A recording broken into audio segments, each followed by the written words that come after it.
Hi, my name is Megan and I am a future educator. If you are a future or current educator, parent, student, or professional, then what I am about to discuss is even more important for you to hear. DASA, or the Dignity for All Students Act, was enacted on July 1st, 2012. It amended Section 801A of the New York State Education Law. DASA was created so that all public school students can have an environment free of discrimination and harassment, as well as prevent conduct that is against a school's educational mission. Why is this important, you might be asking? Because, according to stopbullying.gov, in 2015, 28.6%, or 10,552 of the students surveyed in the New York High School Youth Risk Behavior Survey were bullied on school property. With the increase of technology, bullying has become an even more prevalent issue. Bullying may seem like an overwhelming task to tackle in the classroom, but I am here to tell you that you can discuss it in your classroom and should discuss it. Always, the anti-bullying program, stresses the importance of teaching students the difference between bullies, bystanders, and upstanders or allies. Bullying exists because of a lack of adult intervention, Stuart Green says. As adults, we need to demonstrate to the students the appropriate behavior. If your school does not have an anti-bullying program, you can start by bully-proofing your classroom. The National Education Association offers 10 steps to stop and prevent bullying. Whether you are a parent or an educator or a concerned friend, there are 10 steps that you can take in order to stop and prevent bullying. Number 1, pay attention. Pay attention to the warning signs and make sure that if you notice them, you do something about it. If you think that something's going on, number 2, don't ignore it. Number 3, when you see something, do something. Make sure that if you see bullying, you're doing something to stop it. Don't be a part of the problem, be a part of the solution. Number 4, remain calm. When you intervene, it is best not to argue with either student.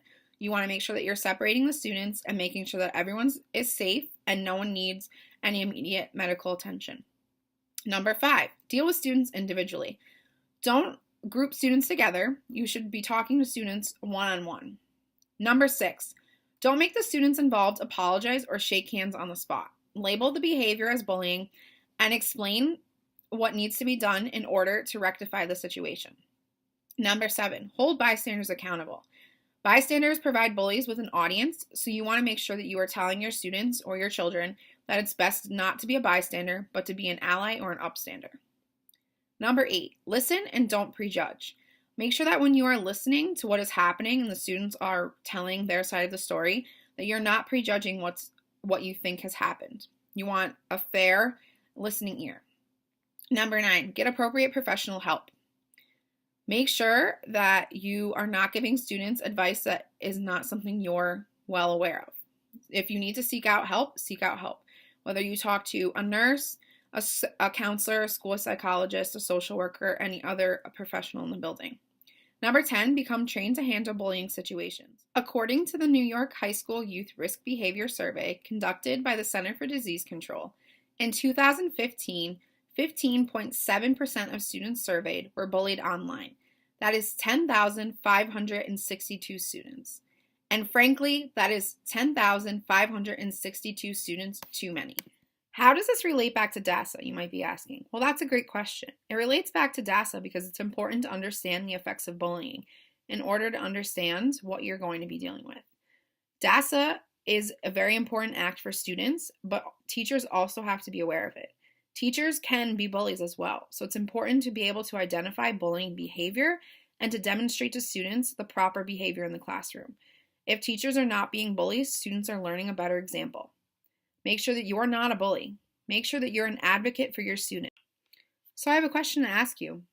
Are you going to be a bully, or are you going to stand up and be an ally, not only for your students, but for those around you? Every day, we make the choice whether we're going to be bullies or we're going to be allies. It's your choice today and every day. So what do you decide?